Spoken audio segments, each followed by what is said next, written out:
मुलांनो, बऱ्याचदा आई बाबा गुरुजन आपल्याला बऱ्याच गोष्टींसाठी नकार देतात. चॉकलेट, आईस्क्रीम, टीव्ही, मोबाईल किंवा आपला कोणताही हट्टीपणा. पण त्यांना आपली काळजी असते, आपल्या आरोग्याची काळजी असते. मोठ्यांचे रागावणे न बघता त्यांची काळजी समजावून घेऊ. चिमणी आणि झाडाच्या गोष्टीमार्फत हे आपल्याला चांगलेच समजेल. Hello little kids, let's read a English moral story, Sparrow and Tree, with Marathi meanings. चिमणी आणि झाड. These stories are helpful and useful to everyone. Firstly, welcome to PK's Learning, and for more easy solutions, don't forget to subscribe the channel. गोष्टीला सुरुवात करूया. There were two trees near a river. एका नदीकाठी दोन झाडे होती. A small sparrow was passing along the same path. आणि त्याच वाटेवरून एक छोटी चिमणी जात होती. A sparrow needed a place to build its nest. चिमणीला घरटे बांधण्यासाठी जागा हवी होती. थोडक्यात पक्षी सुद्धा नेस्ट म्हणजेच घरटे बांधण्यासाठी सुरक्षित अशी जागा शोधतात. She asked the first tree. तिने पहिल्या झाडाला विचारले, Dear tree, it is going to rain heavily, so can I make a nest on your branch for me and my babies? प्रिय झाडा, मुसळधार पाऊस पडणार आहे.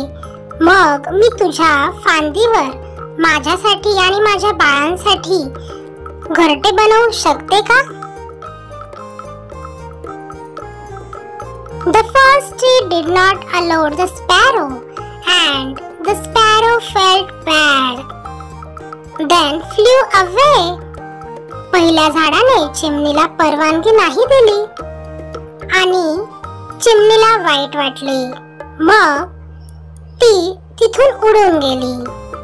सर्वांप्रमाणेच झाडाचा नकार ऐकून चिमणी देखील थोडी दुःखी झाली आणि ती पुढे निघून गेली.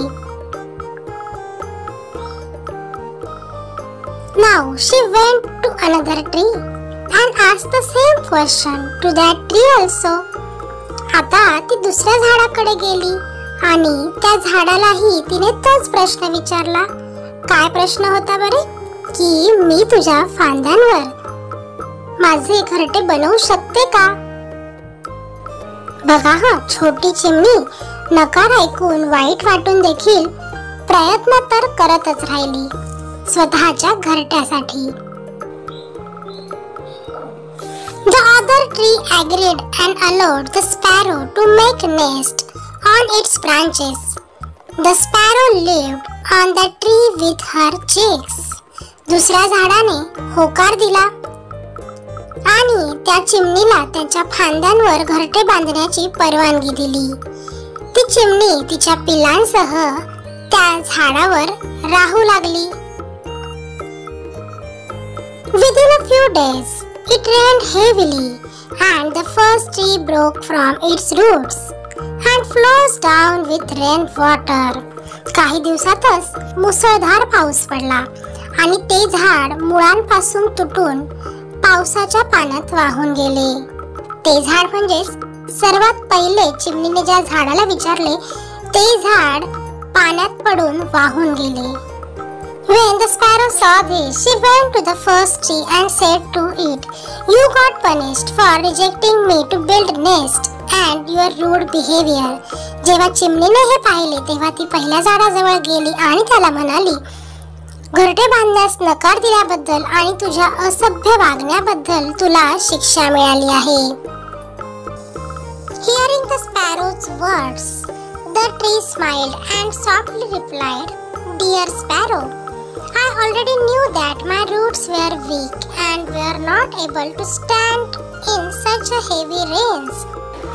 चिमणीचे बोलणे ऐकून झाड हसले आणि झाडाने हळुवारपणे उत्तर दिले, प्रिय चिमणी, मला आधीच माहित होते की माझी मुळे कमकुवत आहेत आणि इतक्या मुसळधार पावसात ती टिकू शकत नाहीत.